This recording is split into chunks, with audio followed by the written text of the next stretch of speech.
ಮಾಡಿ ಆರೋಗ್ಯಯುತವಾದ ಉತ್ಪನ್ನವನ್ನ ತಿನ್ನಿ. ಎಲ್ಲಿದ್ದೆ ನಾನು?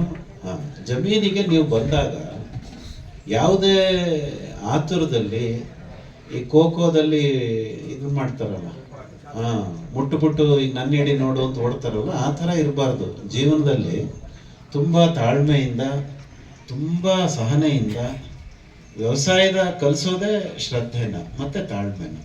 ಇಲ್ಲಿ ಬಂದು ನೋಡಿ ಏನಾಗಿದೆ, ಏನ್ ಬುಡ್ಲ ಅವನೇನು ಬೆಳೆದವನೇ, ನಾನು ಅವನಿಗೇನು ಚೆನ್ನಾಗಿ ಬೆಳೆದಿದ್ದೀನಿ ತೆಂಗ, ಅಲ್ಲೋಗಿ ತಿಳ್ಕೊಬೇಕಲ್ಲ ಅಂತ ಪಕ್ಕದವ್ರ ಹತ್ರ ಮಾತಾಡೋದಲ್ಲ. ಏನು ಕಷ್ಟ ಅವ್ರು ಅನುಭವಿಸಿದ್ದಾರೆ, ಈ ಹಂತಕ್ಕೆ ಬರೋದಕ್ಕೆ ಎಷ್ಟು ಕಷ್ಟಪಟ್ಟಿದ್ದಾರೆ, ಇದು ಅವರ ಶ್ರಮ. ಅದು ಹೇಳ್ದಲೇ ನೀವು ಅರ್ಥ ಮಾಡ್ಕೋಬೇಕು. ಏನು ಮಾಡ್ಬೋದಿತ್ತು, ನಾನೇನು ಮಾಡಬೇಕಾಗಿತ್ತು, ಈ ಎಲ್ಲದರ ಮಧ್ಯೆ ಬೇರೆಯವ್ರು ಏನು ಮಾಡಿದ್ದಾರೆ, ಆ ವಿಚಾರಗಳನ್ನು ಕಲಿತಾ ಹೋದಂಗೆನೆ ನೀವು ಒಂದು ದೊಡ್ಡ ಕುಟುಂಬ ಆಗ್ತಾ ಹೋಗ್ತೀರಿ. ಅಂದರೆ ಇಲ್ಲಿ ಯಾರಿಗೂ ಲಾಭ ಮಾಡಬೇಕು, ಆದಾಯ ಮಾಡ್ಕೋಬೇಕು, ಒಂದಷ್ಟು ದುಡ್ಡು ಮಾಡ್ಕೋಬೇಕು, ಒಂದೆರಡು ಸೈಟ್ ತಗೋಬೇಕು, ದೊಡ್ಡ ದೊಡ್ಡ ಮನೆ ಕಟ್ಕೋಬೇಕು ಅನ್ನೋ ಆಸೆ ಯಾರಿಗೂ ಇಲ್ಲ. ನಮಗಿರೋ ಒಂದೇ ಒಂದು ಆಸೆ ಅಂತಂದರೆ ವ್ಯವಸಾಯವನ್ನು ಮಾಡ್ತಾ ಇರುವಂತಹ ರೈತ ಸಂತೃಪ್ತಿಯಿಂದ ಇರಬೇಕು, ಮತ್ತೊಬ್ಬರಿಗೆ ಅಭಿವೃದ್ಧಿ ಆಗೋದಕ್ಕೆ ಬೇಕಾದಂತಹ ಮಾಹಿತಿಯನ್ನು ನಿರಂತರವಾಗಿ ಕೊಡ್ತಾ ಇರಬೇಕು. ಹಾಗಾಗೇನೆ ಈ ಕಾರ್ಯಕ್ರಮ ಉಳ್ಕೊಂಡಿದೆ ಅಷ್ಟೆ. ಇಲ್ಲ ಅಂದಿದ್ರೆ ಯಾವತ್ತೋ ನಾವು ಕೂಡ ಈ ಕಾರ್ಯಕ್ರಮನ ಬಂದ್ ಮಾಡಬೇಕಾಗಿತ್ತು. ಆದರೆ ಇಲ್ಲಿ ಒಂದು ಕುಟುಂಬ ಬೆಳೀತಾ ಇದೆ. ಅವ್ರನ್ನ ಬಾನುಲಿ ಕೃಷಿಕರು ಅಂತ ಹೇಳ್ಕೊಳ್ಳೋದಕ್ಕೆ ನಮಗೆ ಬಹಳ ಹೆಮ್ಮೆ ಇದೆ. ನಾವೆಲ್ಲ ಒಂದು ಜಮೀನಲ್ಲಿ ಸೇರ್ತೀವಿ. ನಾನು ಪದೇ ಪದೇ ಈ ಮಾತು ಹೇಳ್ತೀನಿ, ಏನಂದ್ರೆ ನಾವು ಈ ಕಾರ್ಯಕ್ರಮವನ್ನು ಮಾಡೋದಕ್ಕೆ ಆಕಾಶವಾಣಿಯವರು ಪ್ರಚಾರ ತಗತೀವಿ ಹೊರತು 5 ಪೈಸೆ ಕಾಸು ಕೊಡೋಣ. ಏನು ಹೇಳಿ, ಏನೇ ಖರ್ಚು ಮಾಡೋದಿದ್ರು ಅದನ್ನು ರೈತನೇ ಮಾಡ್ತಾನೆ.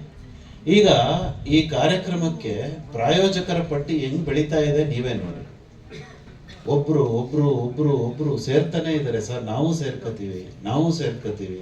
ಕೃಷಿ ರತ್ನ ಪ್ರಶಸ್ತಿಯನ್ನ ಹೆಸರು ಆಕಾಶವಾಣಿದ ಅಷ್ಟೇ, ಆದ್ರೆ ಒಬ್ಬ ಮೊಮೆಂಟೋ ಮಾಡಿಸೋರು ಯಾರು, ಬ್ಯಾನರ್ ಮಾಡಿಸೋರು ಯಾರು ಅಂದ್ರೆ ಇದು ಏನು, ಗೋಮುಖದಲ್ಲಿ ಗಂಗೆ ಹುಟ್ಟುವಾಗ ಒಂದು ಸಣ್ಣ ನೀರಿನ ತರ ಹುಟ್ಟುತ್ತಾಳೆ. ಕಲ್ಕತ್ತೆಯಲ್ಲಿ ಸಮುದ್ರವನ್ನ ಸೇರುವಾಗ ಗಂಗೆನ ನೋಡ್ಬೇಕು ನೀವು. ಗೋಮುಖಿಯಲ್ಲಿ ಹುಟ್ಟಿದ ಗಂಗೆ ಅವಳೇನಾ ಅಂತ ಅನ್ಸೋವಷ್ಟು ಮಟ್ಟಿಗೆ ಬೃಹದಾಕಾರವಾಗಿ ಗಂಗೆ ಬೆಳೀತಾಳೆ. ಹೇಗೆ ಬೆಳೆಯಕ್ಕೆ ಸಾಧ್ಯ ಆಯ್ತು ಗಂಗೆ ಅಂದ್ರೆ ಉಪನದಿಗಳು ಸೇರ್ಕೊಂಡು. ಹಾಗೆ ಅಭಿವೃದ್ಧಿ ಅನ್ನೋದು ಒಂದು ಹರಿವು, ನದಿ ಹರಿದ ಹಾಗೆ ಒಬ್ಬನ ಕೈನಲ್ಲಿ ಆಗಲ್ಲ. ಏನೇ ಇದ್ರು ಸಹಭಾಗಿತ್ವ ಬೇಕು.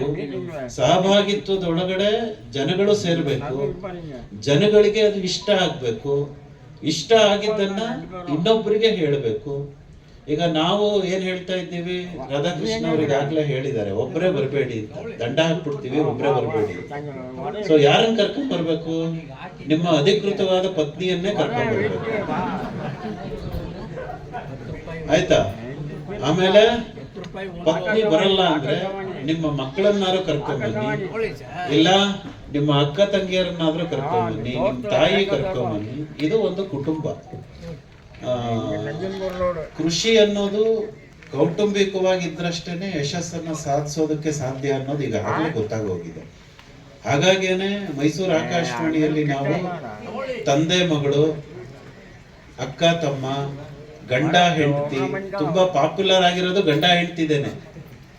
ಯಾಕೆಂದ್ರೆ ಹೆಂಡತಿ ಇದ್ರೆ ಗಂಡ ಸುಳ್ಳಾಡಕ್ ಹೋಗಲ್ಲ. ಯಾಕೆಂದ್ರೆ ಅಲ್ಲೇ ಹೇಳ್ಬಿಡ್ತಾಳೆ, ಬಿಡೆ ಮಗ ಏನು ಮಾಡಿಲ್ಲ ಸರ್, ಇಲ್ಲಿ ಬಂದು ಕೊಚ್ಕತಾವನೆ ಅಂತ.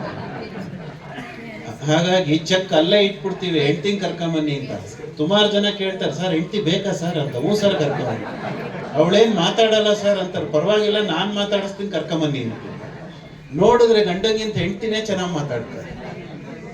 ಅಂದ್ರೆ ಆ ಕೌಟುಂಬಿಕವಾದಂತಹ ಒಂದು ವಾತಾವರಣವನ್ನ ಬಿಂಬಿಸೋದಿದೆಯಲ್ಲ. ಹಾಗೆ ಇವರು ಪ್ರಕಾಶ್ ಅವರು ಅಷ್ಟೇ, ಕರ್ಕೊಂಬನ್ನಿ ಮನೆಯವ್ರನ್ನ ಅಂದೆ. ಇಲ್ಲ ಸರ್ ನನ್ನ ಮಗಳನ್ನ ಕರ್ಕೊಂಬರ್ತೀನಿ ಅಂದ್ರು. ಆಮೇಲೆ ಮಗನೂ ಬಂದ್ರು. 3 ಜನ ಮಾತಾಡಿದ್ ಮೊನ್ನೆ ಚೆನ್ನಾಗಿತ್ತಿಲ್ವೇ? ಚೆನ್ನಾಗಿತ್ತೆ. ಹಾಗೆ ಅಂದ್ರೆ ಎಲ್ಲೋ ವ್ಯವಸಾಯ ಅನ್ನೋದು ಕುಟುಂಬದ ಒಂದು ಕಸಬಾಗ್ಬೇಕು.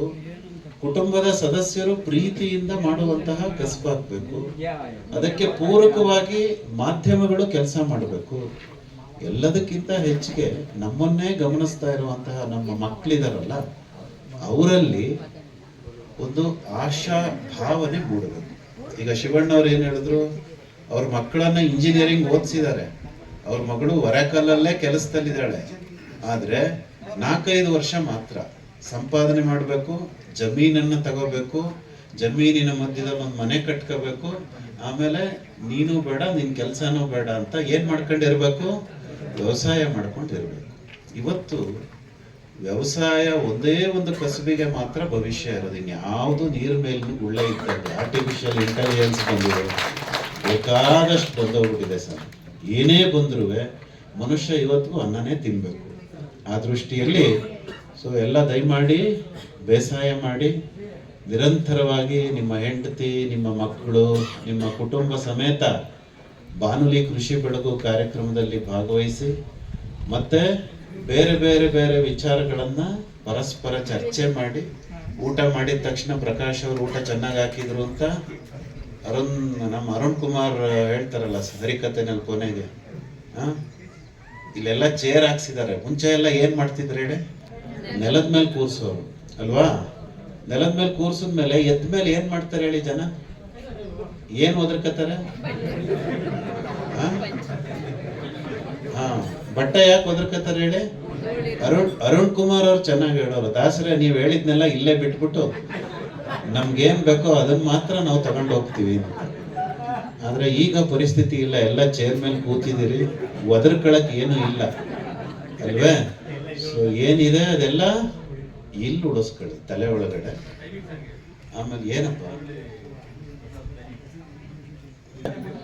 ಆತ್ಮಪೂರ್ವಕವಾಗಿ ಹೃದಯದಿಂದ ನಿಮ್ಮ ಮನಸ್ಸಿಗೆ ಏನನ್ಸುತ್ತೆ ಅದನ್ನ ಮಾತಾಡಿ ಆಗ್ಬೋದೆ.